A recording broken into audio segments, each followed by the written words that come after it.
Ideally, we should have started there because that's part. Singapore was important because of the spice trade. And the early development of Singapore, the early start of Singapore had to do a lot with the spice trade. The British, okay, East India Company needed a stop along the route to China. Okay, what was the closest colony before China? Anyone? So the British would sail to India, and then India, where do they go to? What's the next stop after India? Anyone can guess? No, not really Bencoolen. The small, huh? Myanmar is a bit further off. Penang. Penang, okay, was the last stop before the ships have nothing to go to till China. So ideally, they needed something in between.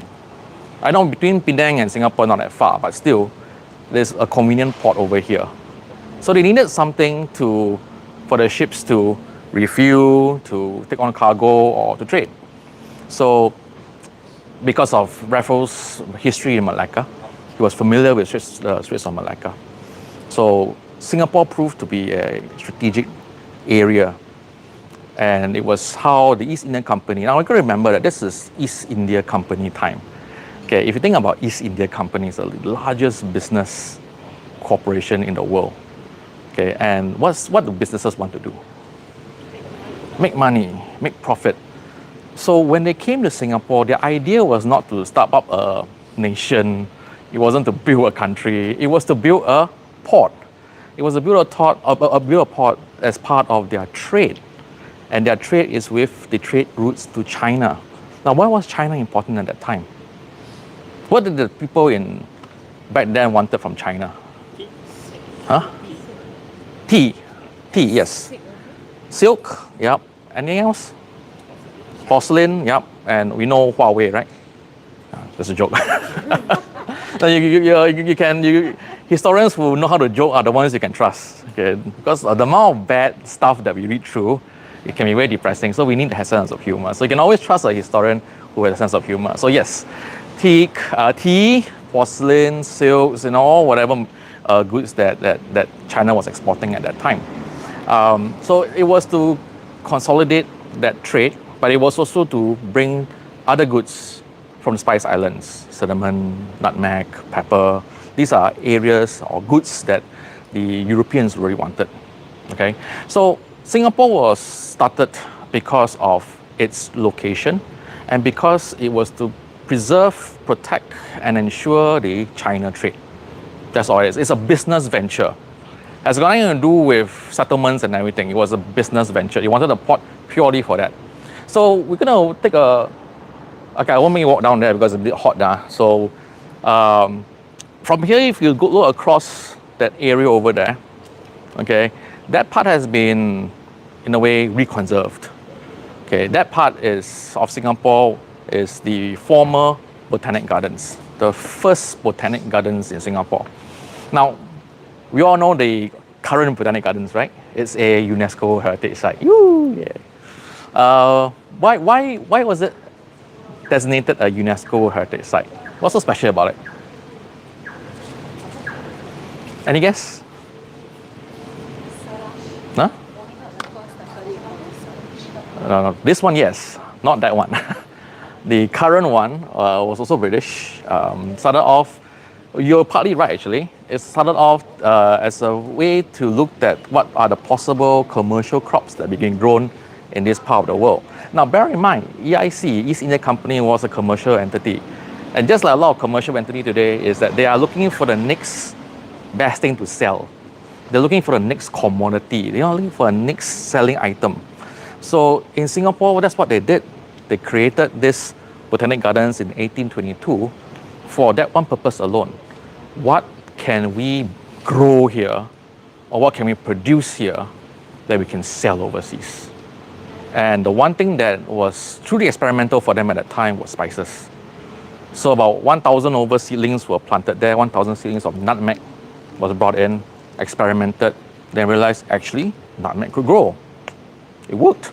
And so started this thing called nutmeg mania in Singapore. So everyone was planting nutmeg. In fact, by the end of the 1920s, Singapore was a nutmeg producing center. So it's a bit weird today, right? We don't think of nutmeg as part of Singapore. But actually, if you go to the National Museum at the back, there's a huge nutmeg statue.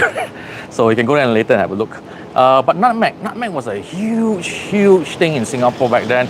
Everyone was planting it, everyone was growing it, everyone was exporting it. And it was known as a export crop in Singapore.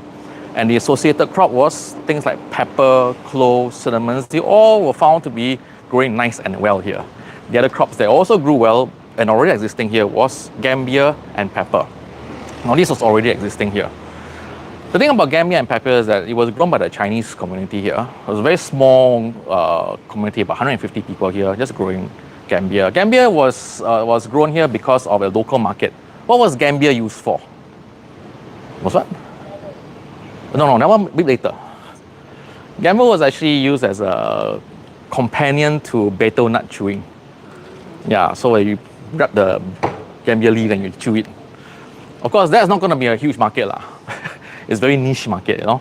So, but later, as you mentioned, they discovered that the gambia bark has a powerful acid that if you extract it, is good for tanning of leather. So that was a huge boom in the sense that they found something that the rest of the world wanted. So gambia was cultivated for its acid. And also at the same time, brown color was in fashion in Europe. I don't know why brown, okay? Maybe it's, I don't know. What's the color of what's the fashion world today in terms of color? Yeah, pink. Barbie pink. So as we know, this kind of fashion comes and goes. So at that time, okay, early 1800s, all the way to 1850, brown was in vogue. I don't know why brown, okay? It's just not the most colorful thing. Okay, so brown was in vogue. So two things made gambia very popular in terms of its use as a cultivated crop. But the problem with gambia is that it was a very damaging crop to grow because it leached the soil, was one thing. Secondly is that it needed a lot of fire and fuel to process.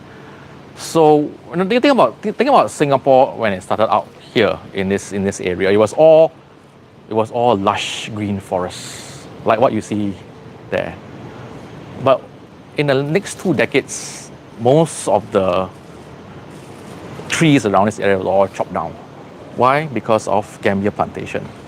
Now bear in mind also this time, the EIC only governed a small portion of Singapore. Singapore was, if you look at the development of Singapore, it started from a very thin strip of land. Everything else beyond that is actually no man's land. You can go and pull one string and then say, this is my land, no one's going to challenge you, okay? So that's the thing about Singapore. The early days, there was no land ownership laws and everything. Everyone just can open plantations anywhere they like. Actually, that's what they did. Along the way, they cut the trees down. The tree and the wood was all used in the manufacture of tannic acid, extraction of the acids. So what did you do with the empty land after you cut down the trees? Well, what? Yeah? No, that one later. You have to jump the gun. Okay, so when the soil get exhausted, they move into where the land was already cleared to start a new round of plantations. So again, then they will chop down trees beyond that. So you can see how the plantation slowly creep across Singapore. By the end of the century, 1900, 90% of Singapore was deforested already. So there were no more what you call virgin forests, left the 10% in the MacRitchie area. So when the green groups tell you today, we got primeval forests, they say no more. Yeah, no primeval. Our primeval forest is always secondary forest. 90% was all gone. That's the impact of gambia on our natural environment, and it's very damaging. But what came next was even more damaging in the sense that the land was never allowed to recover, because when gambia failed, now the whole land was exhausted. They all move on to the next crop. Okay, because it was a time when Singapore was seen as a land where production could take place. Again, it's a corporation, it's a business. They want to know what can work here. What's the next best selling crop? And the next one that they experimented was a whole range of crops. Okay, they tried cotton, failed. They tried coca, failed. Tobacco, failed. Coffee, coffee almost worked. Coffee was an interesting story because up to the 1830s, where in Asia is the coffee capital of the world? Anyone can guess? Oh, no. Much later. Huh? Where? Sumatra? No. You'd be surprised. Actually, Sri Lanka. Up to the 1830s, Sri Lanka was a coffee producing area. Why? Because again, the idea of using the land to produce something that could be grown profitably. So Sri Lanka was a coffee producing area all the way to the 1860s. It failed, okay, because of this thing called coffee rust. Monocrops have the tendency to fail because one insect, one disease wipes everything out. So when coffee failed in Sri Lanka, there was this thinking of, okay, let's try again elsewhere. So in Singapore, they introduced coffee here, but they did not introduce the same type of coffee that they did in Sri Lanka. That was Arabica coffee. Now, who likes our Starbucks here? Starbucks, anyone? All drink Starbucks, right? Now, now when I had Australian friends over and they stay over in Singapore for a while, and then after about 3 days, they came up to me and said, "Hey, John, I need Starbucks coffee." I said, "What? You need Starbucks coffee in Singapore? Like, we have our kopitiam and everything, and you've been drinking that stuff." They said, "That's not real coffee." I'm like, I was a bit offended lah. I mean, that's wrong, you see. They will say this in our part of the world somehow. So then, but it triggered me to wonder. Okay, I don't drink coffee, but so I wonder, why did he say that is not coffee? So I did my research and I found out that it's because of the variety of coffee that was grown here. Arabica coffee was, or still is, worldwide grown and worldwide consumed. Starbucks, all the cafes all use Arabica coffee. The ones that we drink here are Libreca and Robusta coffee. They are different because having learned from the experience in Sri Lanka, they tried to introduce these two varieties of coffees in order to try to see if it works here. So for a moment it did work. Coffee did sprung up in some plantations here. As the story goes, it failed eventually. They all moved to Malaysia. But in doing so, it was a coincidence in history where when the Hainanese arrived, they realized that they were latecomers in Singapore. All the good jobs were taken up. So they were wondering, what can they do here? So they went to the F&B business. And they had to work with they had to work with Robusta and Libreca coffee. Now for them, it's like, if they roast it like Arabica coffee, it's not going to work. Okay, it's going to be foul. So they are ingenious in the sense that they start to experiment roasting Libreca and Robusta coffee differently. They added sugar, butter, and they created what we call today Nanyang coffee. So that's the background of how our coffee is so different, because the beans were different, are different, roasted differently, produced differently. And so in this part of the world, okay, we still consume Libreca and Robusta coffee. In fact, Malaysia, 90% of coffee grown there is all Libreca. Robusta is grown in Vietnam, in Sumatra, there's also Robusta. So that's why our coffee is different. And looking at how trade has influenced the way this community has grown. And all that ties back to the search for a commodity that could be profitable. Of course, we know that coffee eventually failed here. The ones that were successful eventually, and the story that we all know quite well, would be rubber and tea. Tin is not a crop. Plant. Pineapple, that's right. So the two of these crops worked wonderfully, and we start to know of them as the pillars of our economy, cash crops or revenue farms.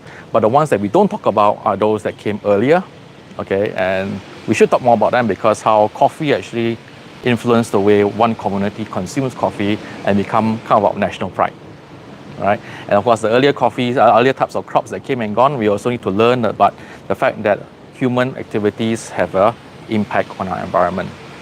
All right, so I'm going to start. Okay, this is a field trip. It's not a field trip if we start at one spot. We're going to have a slow walk down to the central Hill Street there. Okay, and then we move down to Hill Street Station, where we talk about the early development of Singapore as a town. So off we go now. Let's move off.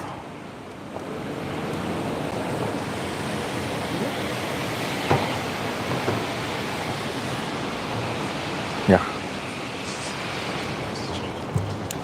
You just speed up. Okay, sure. 250.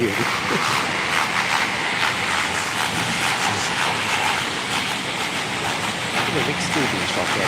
Yeah.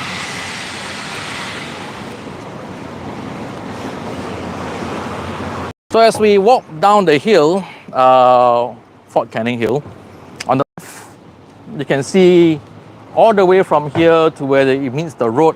That's part of the original Botanic Gardens. Like I mentioned earlier, it is part of a economic enterprise to find out what kind of commercial crops could be grown in Singapore. So from here, you can see it goes all the way down over there. And as we walk down this path here, I'm going to ask a question for all of you. Okay, if you think about it, Penang has its old town, right? It's called Georgetown, right? It's a UNESCO World Heritage site today. Now, if I ask you, where would you find Singapore Old Town? How would you define the area? Where would you draw the boundaries? And why do you think that place deserves to be called Singapore Old Town?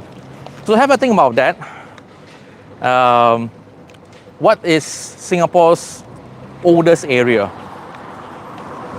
What can be called the Singapore Old Town? All right, come on, let's keep going down, just towards the junction over there. We're not crossing the road, so yep. So think about it, Singapore Old Town, where would you situate it? Or where will you demarcate it?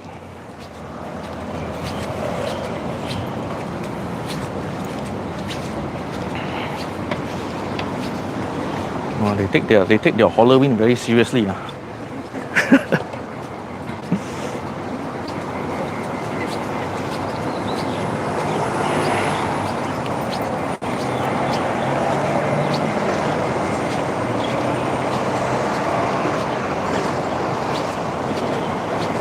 Okay, once we're at the junction, we just hit right, not crossing the road.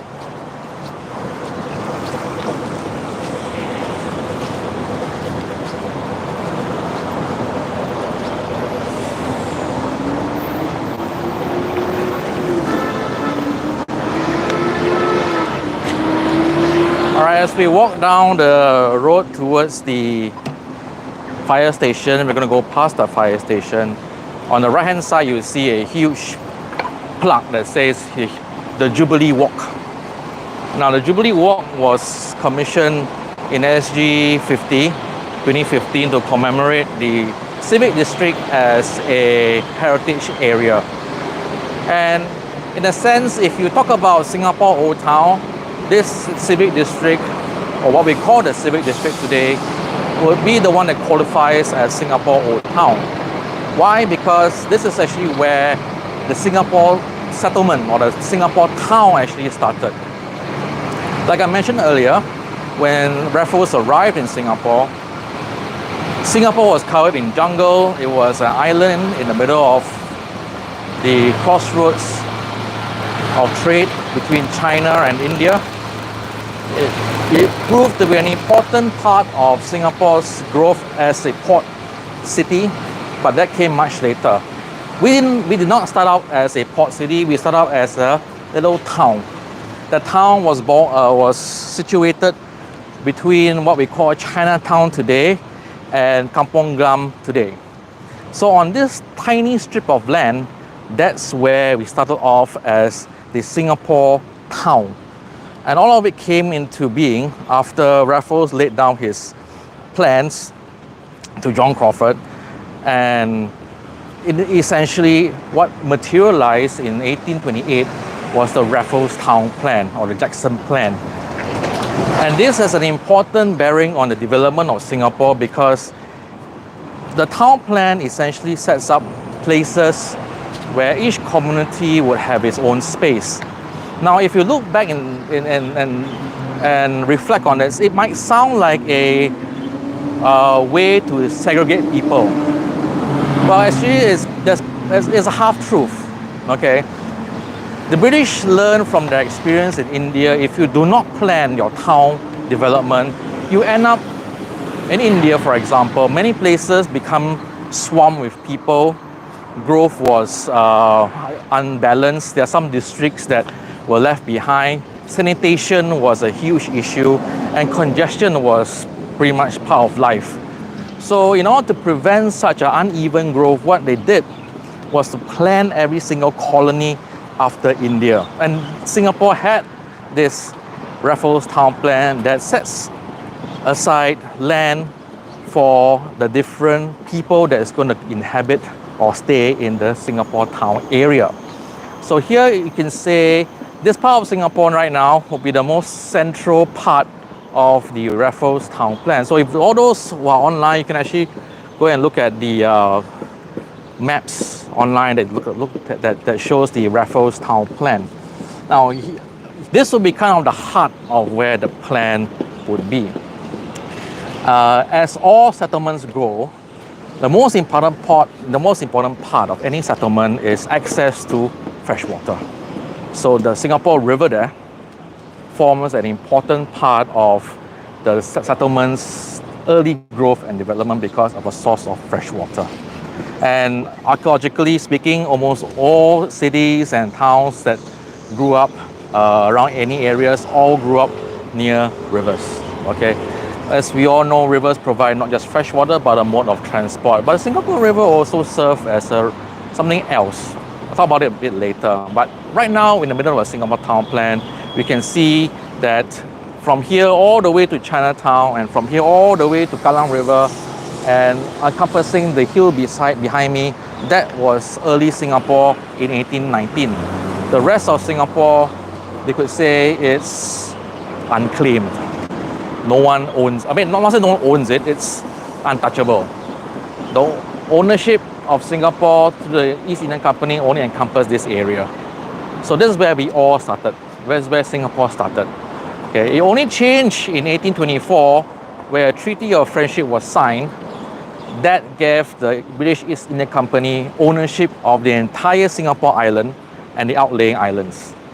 So here is where the story of our development starts. And the reason why the town area was the first to be developed. And if you look around you, it's very nice and beautiful today with all the nice big buildings, but there are some reminders of what this place used to be. This building here, okay, looks old, but in terms of our history that we're covering, not that old. I think this was built in 1931. Okay, one of the oldest buildings that we have will be the Armenian church that we passed earlier. Okay, Armenian church that we passed earlier. And then there comes the Masonic Lodge that we also passed a bit earlier. Just to give you a sense of how old they are, the Armenian church was built 1936. Okay, the Masonry Lodge there was a bit later, 1875. St. Andrew's Cathedral was built in 1862. The Central Fire Station over there, 1908. Again, it also hints to us why some of these buildings were built in those time periods. Now, this used to be a trading settlement, a trade colony. Okay, as a business venture, you only care about one thing: profit. They're not going to really care about if this place is a nice, peaceful area or not. As long as this place makes money for the East Indian Company, they don't really care what goes on here. And therefore, we find that a lot of things that we consider part of civilized life, like fire prevention, crime and law and order, came a lot later. Spiritual life came first. That's why the churches were built first, the schools were built first. And there's a reason why the police came much later is because of the way the city was planned out. Over here will have been the European quarter, or rather, not just yet, it's too loud. Over here will have been the government sector. Between Fort Canning Hill and the Singapore River and the coastline, this land all will be reserved for government use. Beyond that would have been the European town, and then after that will be the Malay kampong, the Malay town. Over on that side will be the commercial area. Beyond the commercial area will be the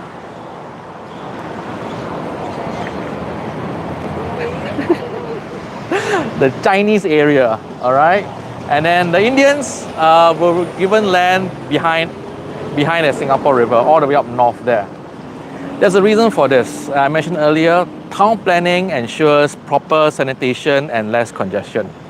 But also, if you looked at the way it was planned out, okay, the Europeans on this side with the Malays who are also their partners. Those that are not from this land, they're on that side.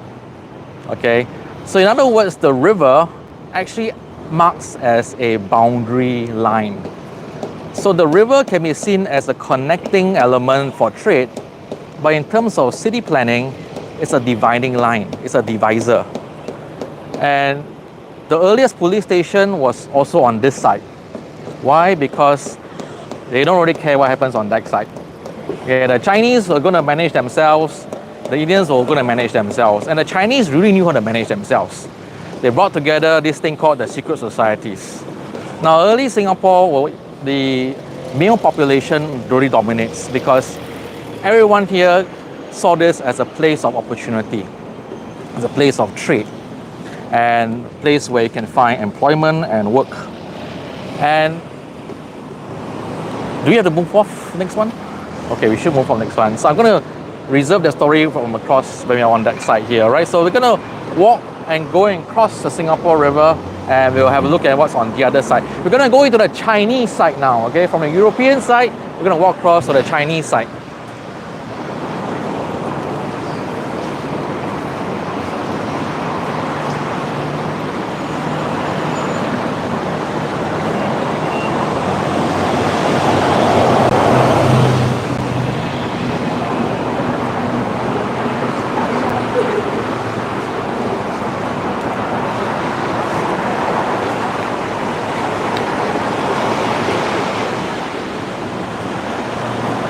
Okay, as we move and proceed to crossing the Singapore River, the Singapore River, by our standards, is a long river. But by river standards across the world, it's actually a very small river. But be that as it may, this river was vital in providing the passage into the interior of Singapore. And getting over the other side in the early days was done by ferry. You had to ferry people across. That is until the bridges starts to appear. Now, how many bridges do you think linked the two banks of the Singapore River together? 14. 14? That's a bit too much. How many? 9? 11? Okay, there are nine bridges that connects the two banks from across each other. 9 bridges. Of the 9 bridges, how many bridges are recognized as heritage bridges today? Okay. 5. That's right. 5 bridges are recognized as heritage bridges today. We're not going to cross. This one is not one of them. We're going to cross, but this is not one of them that we are one of the heritage bridges. Okay, let's cross. Now, back in the days, crossing the river means a big thing because you're crossing from what they call the civilized side. The European, the Malay side, where it's all civilized, where it's center of power, center of authority, and we're crossing into the commercial side, the commercial zone. Still, Singapore's commercial zone is located here. But back in the day, yes, it's the commercial side, but it's also the what you call undesirable side, crossing the river.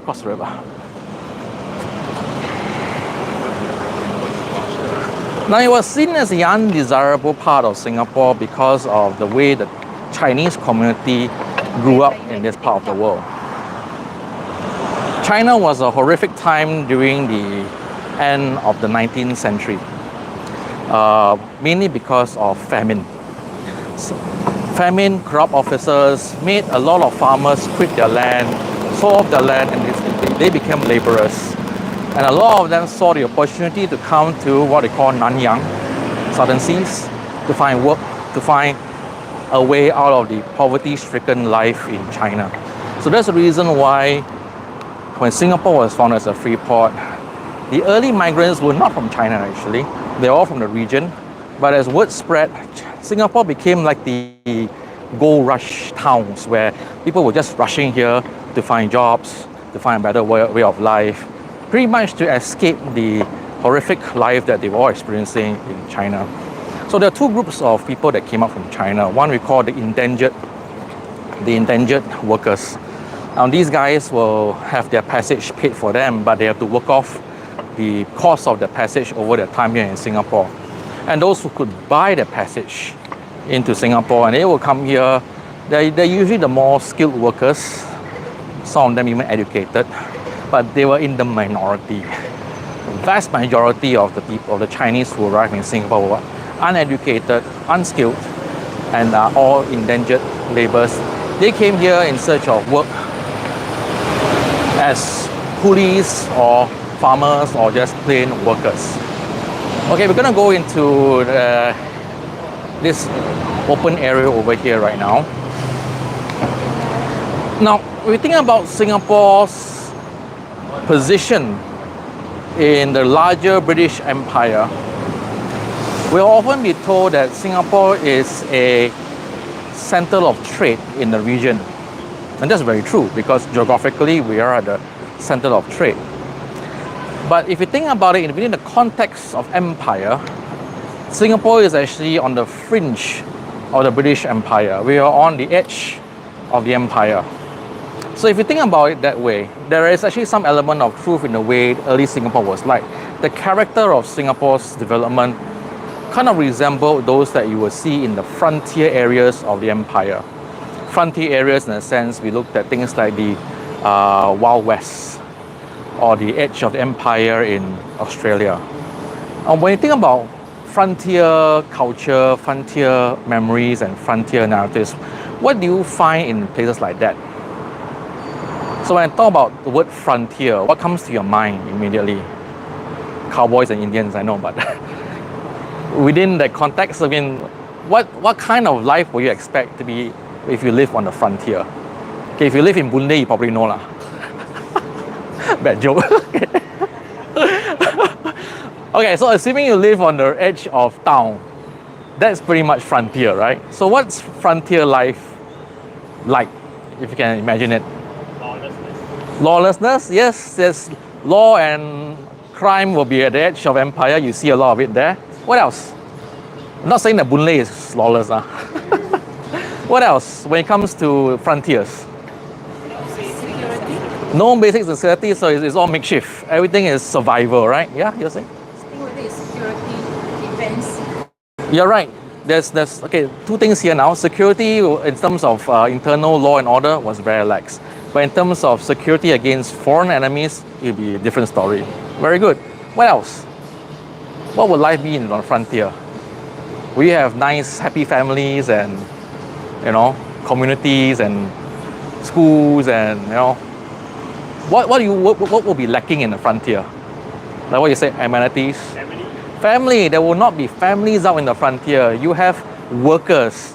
You have people who are just there to, like in the gold rush towns, it's mainly miners who go there to find gold, to extract gold. You won't find a lot of families there. In fact, it'll be a very male-dominated culture. And that was what Singapore was like. At the frontier of empire, Singapore social life essentially resembled that. The ratio of women to men was as bad as 1 to 11. So every 1,000 men, 1,000 women here, there's 11,000 men. I don't know what you make of that, but would you want to stay in a place like that? I mean, for the men, I don't know lah. Very Robert Mountain, okay? But it's very unsafe, okay? And in a place where it's so male-dominated, certain things became part of life, okay? Gambling, you know, alcohol, drugs, prostitution. Now we call them vices today, but it is actually part of life back in colonial Singapore because of the type of society that sprung up in Singapore. essentially a place where it resembled a frontier. So that was how Singapore functioned. And this is where also a place where when the men arrive here, they are all looked after by the secret societies. They are all deposited, the men will be all unloaded off like cargo. They were essentially treated like cargo because they were laborers, they were just a workforce. The secret societies will come in and say, you know, let me help you. I'm here to provide jobs for you. But of course, we know that they're not altruistic. Eventually the new coolies that came here also became part of the whole system of recruitment and exploitation. But what I mean by that, in the sense that when the new coolies arrive, they get employed, but it's a very lopsided type of employment arrangement where the secret society will ferry them off into the farms, the revenue farms, and there they will work, pay off their debts, but they will never pay off their debts. Because why? The farms provide everything for you, but you pay for them. So every time you want something new, a new shirt, you buy it through the farm system. You want opium, you buy it through them also. So eventually everything gets funneled back into the farms. The farming system works because it was a profitable internal system, but those that were exploited are the workers. So the men here were heavily exploited. They live quite miserable lives, but still having to qualify that, it's still much better than China. At least you wouldn't die. You wouldn't die here, you would likely die there. Because if you think about the events in China, what was happening towards the middle part of the 1800s in China? War. What kind of war? Secret war? The Opium War. Okay, but before that, the Opium War was a major war that took place between Britain and China, but the coastal area. Okay, it was affected all along the coastal area, the coastal communities affected. But the one war that really devastated China was the Taiping Rebellion that came after that. Okay, and that created a lot of hardship for a lot of people. The fact that you will die there is very, very real. So many of them chose to leave. They came over here, and the swelling of numbers of coolies and men became part of everyday life in Singapore. And they became a source of exploitation for the existing farms and the secret societies. So for a long time, that was a system until the Chinese Protectorate was formed in 1877 to try to remove some of the evils of the recruitment system and try to arrest the trafficking of women in Singapore. So that was a starting point. 1877 was an important starting point because whatever came before that was just terrible. Okay, and even up to 1877, one thing that was part of life here was the riots. There were a lot of rioting here. The secret societies were just killing each other. The Hokkien and the Teochews were just fighting it out on the streets. And rioting along the streets here, all the way to Chinatown, was a way of life. So it's all bloodshed and everything. And the British won't care. They're on this side. They can't hear you. And all they care about was profit. If you can manage yourself, and if the blood doesn't flow into the river, you all leave it, you know. But by 1877, it got really bad.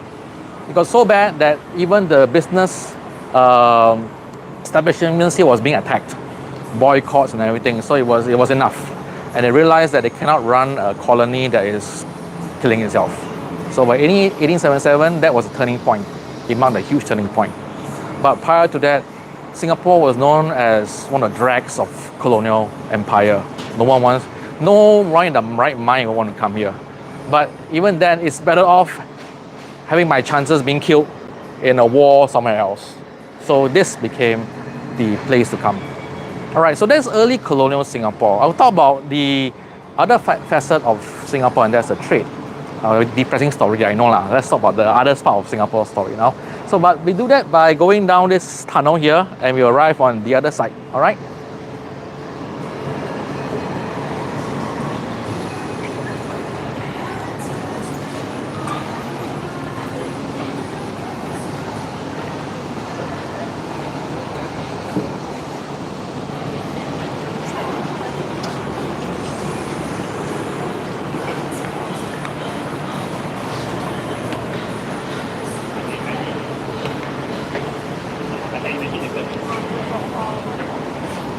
Okay, as we proceed down to the underpass, one thing you will notice when you enter the underpass, there's this beautiful mural painting that aims to tell the story of Singapore from the pre-colonial period, the Sanila Utama period, all the way to, I think, World War II.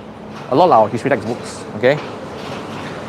But as we know, sometimes when you talk about historical events and you try to change them and create narratives out of historical events, not everything gets captured. So over here, for example, we see paintings depicting the arrival of the British. Okay, stand aside now. Yep. And of course, we're not sure what Sanila Utama saw. Maybe you saw a lion, maybe you saw a tiger, but look out for the bicycles.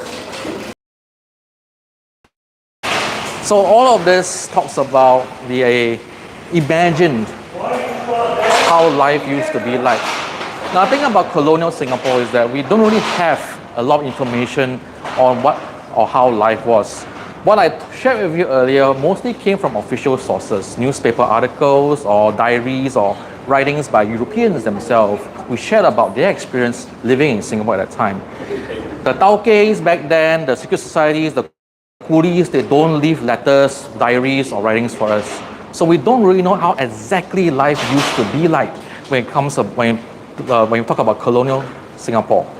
We can only draw from so much from all these sources. And here's the trick about history writing. Quite often we are not able. Come, let's keep walking. Let's keep walking. Quite often we never get the full picture of how the past used to be like. There'll always be gaps and times educated guesses from what actually happened. So you can look at the murals and sometimes when you look at parts that don't fit your idea of what Singapore should be like, is where the gaps are usually found. Gaps that had to be filled in. And history writing is pretty much like that. It's about identifying gaps and trying to fill those gaps. All right. So let's walk up to the front here.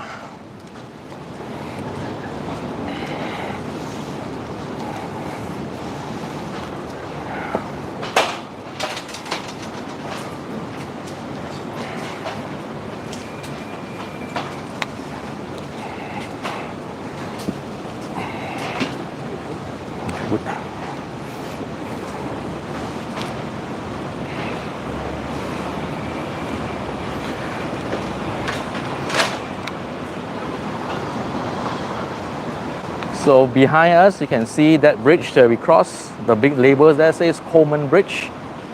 Now, Coleman Bridge may look old. It's not one of the heritage bridges of Singapore. The one in front of you that you see over there, Elgin Bridge. Now, Elgin Bridge was built in 1927, linking the South Bridge Road to North Bridge Road. It's built to replace the old wooden drawbridge. And this is one of our heritage bridges here.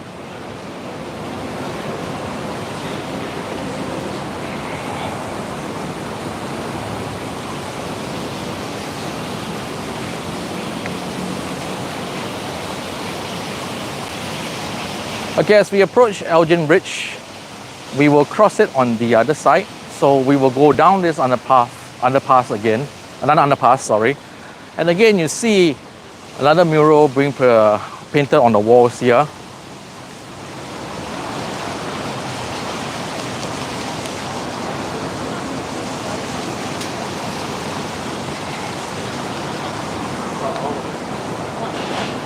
Okay.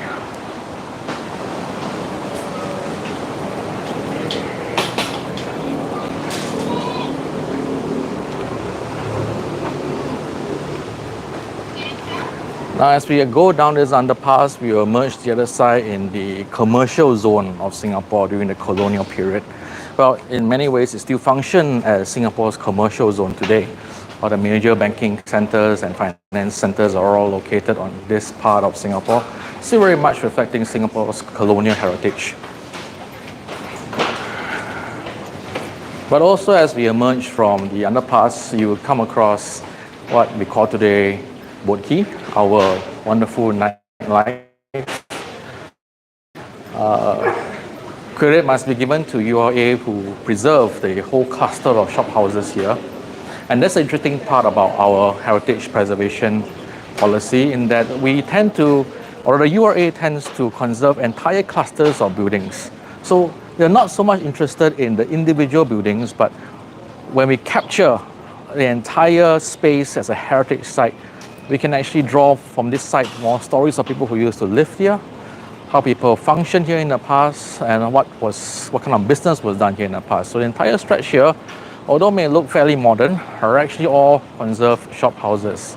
So now we're going to find a way to cross Elgin Bridge, which we can do this way over here.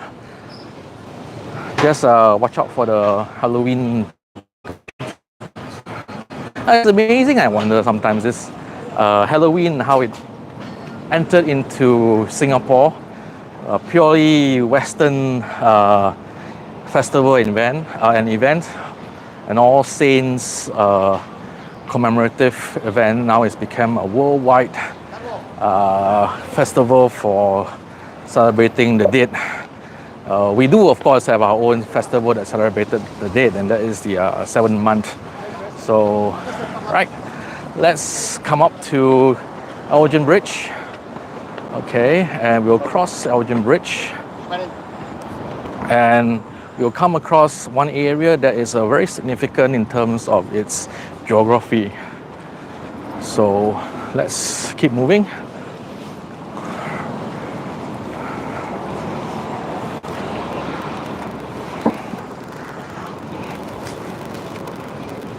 So for all those who are watching, what are the other 4 heritage bridges that connects the Singapore River from one bank to the other? Make a guess. There are 9 altogether, so you just have to guess 4. If you're on Elgin Bridge now, what are the other 4 bridges? Big hint, we'll cross the other one later.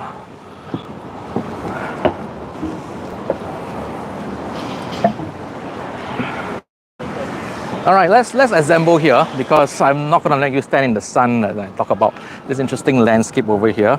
Now, this part of Singapore, you can see a nice curvature that comes in from the Stan Chart bank over there all the way here. Now, the original route of the tour or field trip, we were supposed to walk this entire stretch to make it to Cavenagh Bridge. But we're not going to do that, because you can see it's quite a walk. And to be honest, walking in the area there in the daytime, nighttime is a lot better. All the restaurants are open and everything. But also because it's a long walk. But the real reason why we are here is because we can identify one of the key features of Singapore River. That curvature you see over there is called the belly of the carp. Okay, in terms of feng shui, the carp is known as an animal or fish associated with prosperity and wealth. So the belly of a carp pretty much also reflects that this area is supposed to be quite a wealthy, lucrative, and fortune-making space. And you can see why a lot of banks are there. I'm pretty sure you're not aware of that history, okay? But looking at this, okay, you can also see, as I mentioned earlier, URA tends to preserve clusters of buildings. You see all these shop houses here, they're all preserved. And back in the day, there'll be hundreds of small, what you call shoe boats, or little boats that would dot around this Singapore River all the way down to Clarke Quay. And this is because of the way trade was done here. It was called the Chinese junk trade. I don't mean the junk trade, I mean the Chinese boat that's in the junk. What happens is that there'll be boats arriving from China in the December period, December all the way to April. That's where the monsoon winds will carry the Chinese junks all the way down here. And during this time, they will not enter into Singapore River, because the Fullerton area is actually a horrific turn if you need to come in. Not something that you could allow big ships to enter into Singapore River. So what happens is that when the ships start to arrive, all the smaller ships will go rush out. And they will check what each boat is offering, what kind of goods are they bringing for trade. And so all the trading will be done on the boats out there. Okay, the merchants will lay out their sample of wares on the deck of the ships, and then they'll negotiate the price and how much they will buy and how much they will not take. And then all the boats will go out and then they start loading the cargo. Okay, and then once fully loaded, they will come back and they will all unloaded here. It's called the little shoe boat trade that takes place all across Singapore River. So all of this will take place, and it's a swarm of activity. Be hundreds of boats that just rush out there because you want to be there to pick the best choice of goods. Okay, you don't want to be the last one there when everything's all picked dry already. So this is the reason why this part of Singapore River, it used to be heavily polluted. There'll be so much boats here, and like I mentioned, this is a commercial area, so not much was taken into consideration in terms of its environment. And even up to the 70s or even the early 80s, there's a saying goes, you smell the river before you actually see it, because it was just a highly polluted area. It was a very polluted space. And Lee Kuan Yew made the wise choice to clean up the place. So the commercial district there has a really nice place that can develop into a entertainment area. So, but then of course, even then, this lighter trades, this boat is one of the example that will actually go up. It will not be that nice decorated, but these are the small boats that will ply the Singapore River up and down, carrying goods from the ships out there. Now then, when the ships all leave by May, the Malay Prahu ships will come. The Bugis, they will all come in, and the trade resumes. So it's never a downtime in the trading activities that takes place here. There's always activity, and there's always demand for workers. There's always demand for workers to carry all the stocks, to carry all the cargo up and down. It's all done by muscle labor. There are no cranes. Everything is all done by human labor. And the sad thing is that because human labor is treated as a commodity, if you happen to fall and drown, no one's going to remember you. You're just replaced immediately by another coolie waiting for your job. So that's the reality of life here in the frontier of Singapore, frontier of the British Empire. Life is fragile, it's almost disposable, and it's all done in the name of trade. Okay, it was just all done in the name of trade. So that's the nature of trade here in terms of the early sailboat trades that took place. Steamship trade, when it came later, it was all done at Keppel Harbour. All right, where all the cranes and everything starts to take place. But here, it's all this traditional trade that took place here. All right, let's move on. From here onwards, it's going to be fairly warm, so we're not going to really slow down. From here on, we're just going to hit the ACM, Asian Civilizations Museum. Along the way, we can talk more about the Singapore River in terms of a trade artery. Now, the Singapore River does connect whatever shipping out there to whatever happens inside here. This is the essential place where all the goods were docked and undocked. Mostly is for internal trade, in the sense that a lot of the trade, a lot of the goods that come in are for internal consumption. But of course, there will be the transshipment trade where cargo from, say, the Chinese ships will be exported into the Asian ships or the Indian ships. So it's all done over here, the transshipment of goods and everything. But also, this is also a place where two very important types of transshipment takes place. One of them, unfortunately, is not a very pleasant thing. It's the human cargo. Okay, coolies were also brought in here, and they were also transshipped some. We've heard before this term, the African slave trade. Well, there was at that time the European captive coolie trade. So coolies were also brought in, and then they were also sold off, brought to places like Borneo to become coolies, laborers. As I mentioned earlier, those who came, there are two types of Chinese who came, the endangered types of workers and the ones who paid their passages. Endangered ones tend to be treated more like commodities. And the other trade that takes place here, it has to do with money, remittance. Because a lot of the time when the people work here, they want to send some money back to China. And how they did it was through a system of trust. They would go into a captains of a ship and say, look, give this box to the captain. You know, there are money that is supposed to be given to whoever is back home to receive them.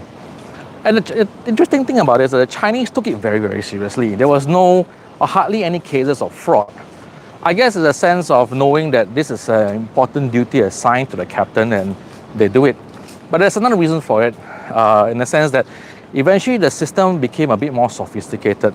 See, the remittance money was later used as a kind of capital to buy more goods and to be brought back to China. They will sell the goods and the money will then be remitted to whoever that needs to receive them.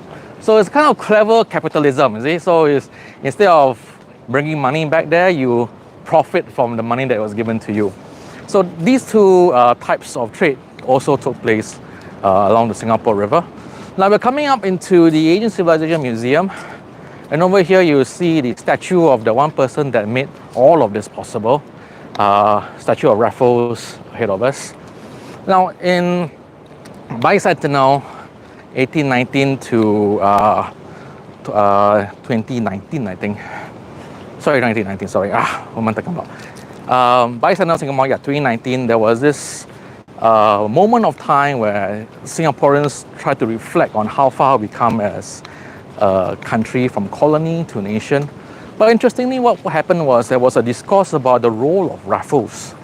And they started to, criticize him. He wasn't really a founder. He doesn't deserve to be called a founder. He was like a pirate. He was a scoundrel. And he was anything but noble. But that's a lot of what we call revisionism. Historians looking back, or people looking back in time and using the values of today to assess those who have passed in a sense has gone by. So this revisionism, revisionism is important because it allows us, or enables us, let's keep moving, it enables us to keep the dialogue between the past and present going. But it also has a sinister role in a sense. If you go too far, you start to judge the past on today's standards. And that became a problem with bicentennial because of the role of Raffles. Now, a lot of people forget that Raffles was a businessman. The Singapore colony was started as a business venture. So when you think about it that way, things like welfare and social development was non-existent. And what we have experienced earlier when we talked about Singapore's history in the early colonial days, it does reflect that. There was hardly any welfare development, hardly social development, because by and large, this was just a business venture for the East India Company. And all of that, of course, changed much later when the East India Company was dissolved. The British government took over the possessions of all of the East India Company's territories, and then things like social welfare starts to kick in. So, but prior to that, as a business venture, it was just not good business sense to invest in this kind of non-tangible business returns. Hence, the early days of Singapore resemble pretty much like the Wild West. Now we are near our destination. We're good for time? All right, so 20. Wow, no, I can cover that, don't worry. All right, so we're coming into this bend here. All right, keep moving, keep moving.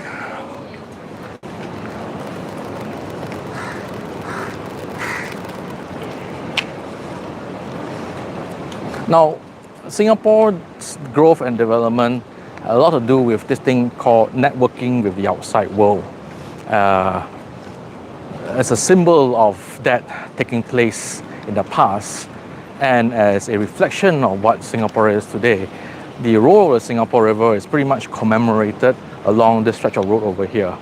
Now, if you look ahead of you, there's actually a marker with a bust of a person there. Okay, this is part of the National Heritage Board's effort and part of a program called the Friends of Our Shores. The first one that you see there is a statue or the bust of Deng Xiaoping. Okay, this is to recognize the economic and commercial links between China and Singapore. And I think this was put together and erected in 2004. Correct me if I'm wrong. Okay, there was a lot of things to memorize. Okay, so he 10. Okay, 2010. All right, so this is part of the whole program in order to recognize Singapore's links and networks with China. So this is the first one, but not the last one, because if you go further down, okay, it's Ho Chi Minh, okay, Vietnam. All right. Again, put together and put in place here to mark Singapore's trade relations with Vietnam. And beyond that, you see, I guess some of you might find it familiar, Nehru, that's right. India's trade links with Singapore, part of this whole idea of the friends of our shores. All right.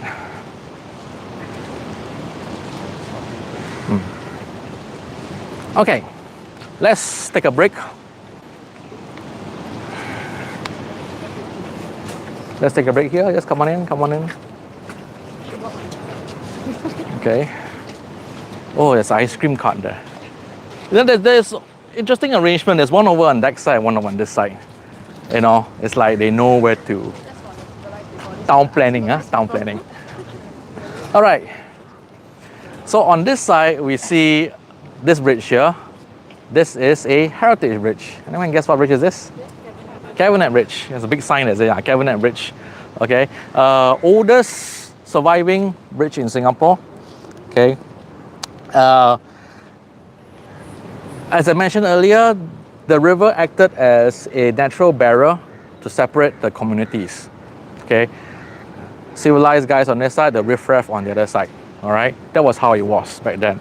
But because of trade and commerce and the need for interaction, there's a need to connect the two sides together. Hence, the bridge was built. But interestingly, this bridge was built only more for pedestrian traffic.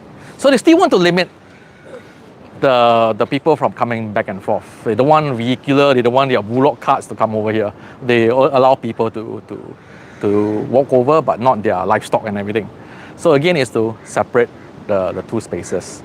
Subsequently, the bridges that were built were much larger in scale. If I'm not wrong, that's Anderson Bridge over there, also a heritage bridge. For those who are at home, could you guess what the other two heritage bridges are? Anderson, yes.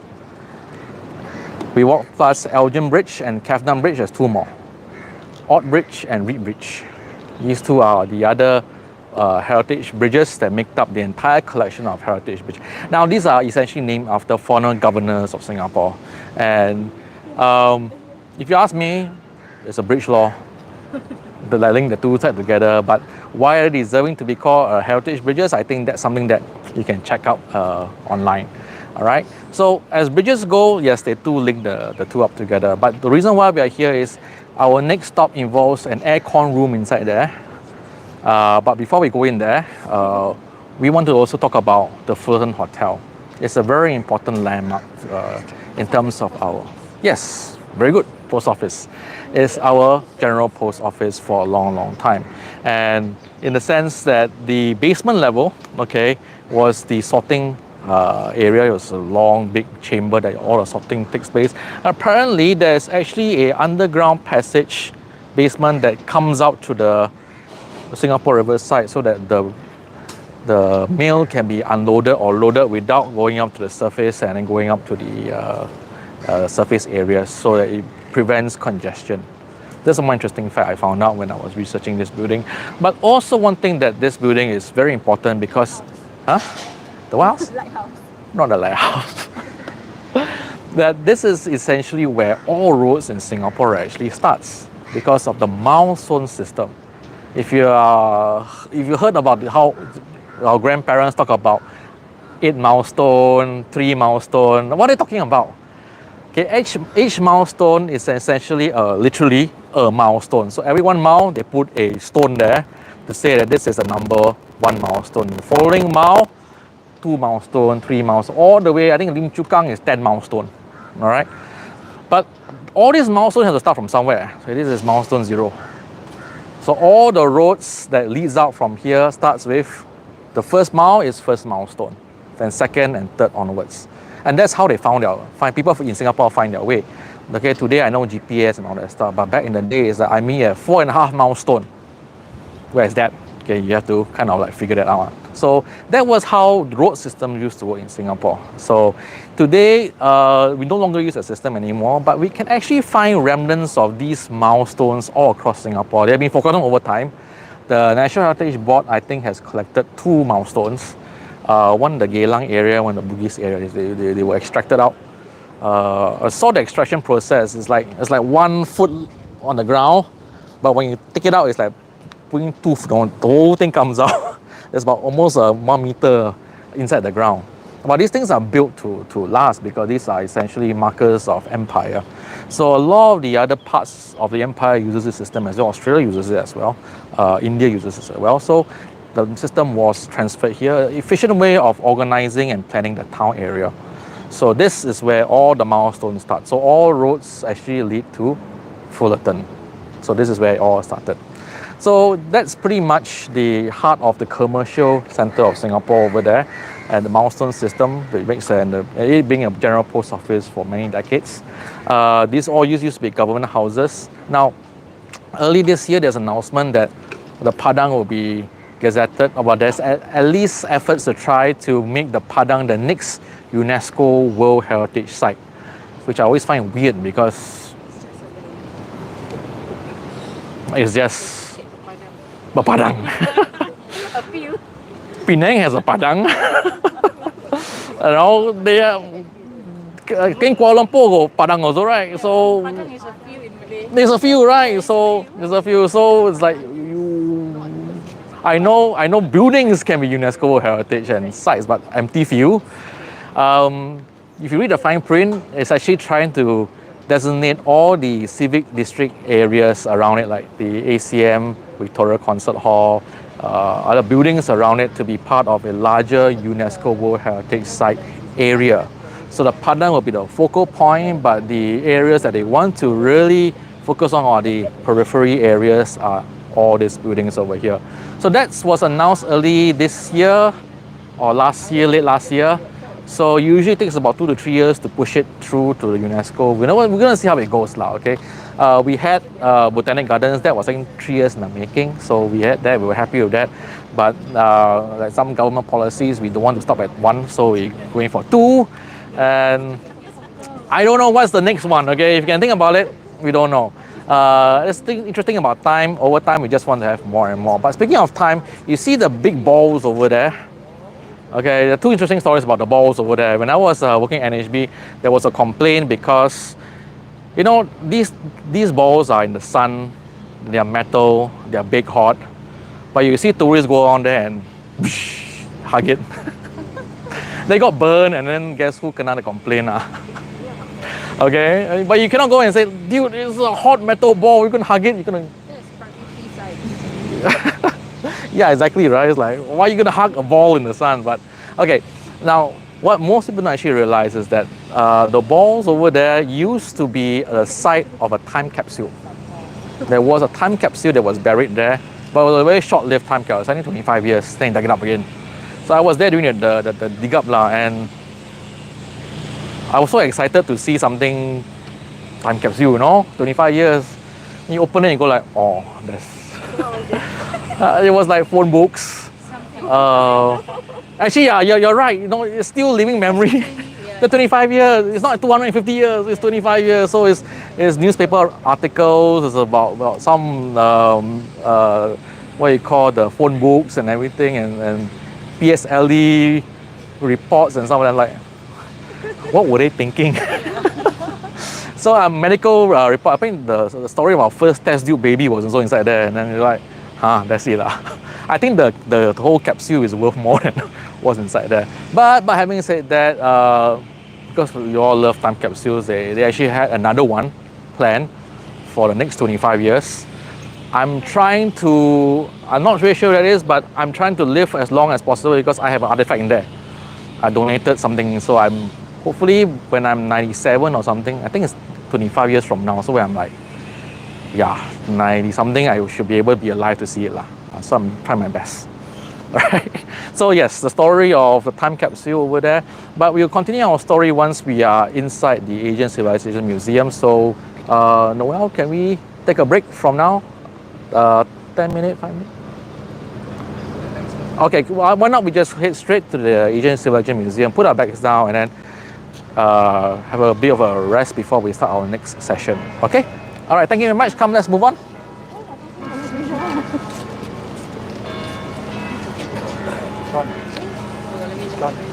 we cut? I think we just message him.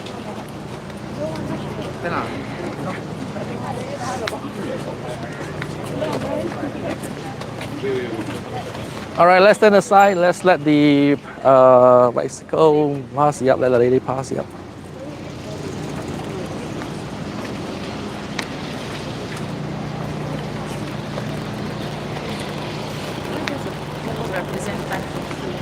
I think it was just an art piece that was installed. There's nothing to do with the time capsule. It was just something that there was there's an empty site there left over. So the question is, what do we do with it? So that became a permanent art